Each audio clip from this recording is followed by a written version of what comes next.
உங்களுக்கான இன்றைய பிரபஞ்ச வார்த்தை.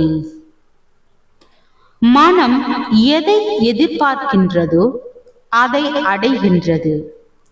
நல்லதை எதிர்பார்க்க வேண்டும், சந்தோஷத்தை எதிர்பார்க்க வேண்டும், முன்னேற்றத்தை, வெற்றியை எதிர்பார்க்க வேண்டும். மாறாக எதை கண்டு அஞ்சுகிறோமோ, எது நேரக்கூடாது என்று அஞ்சுகிறோமோ அதுவும் தானே நிகழ்ந்துவிடும். இது எப்படி நடக்கின்றது? எண்ணம் காற்றில் தூவப்படும் விதை.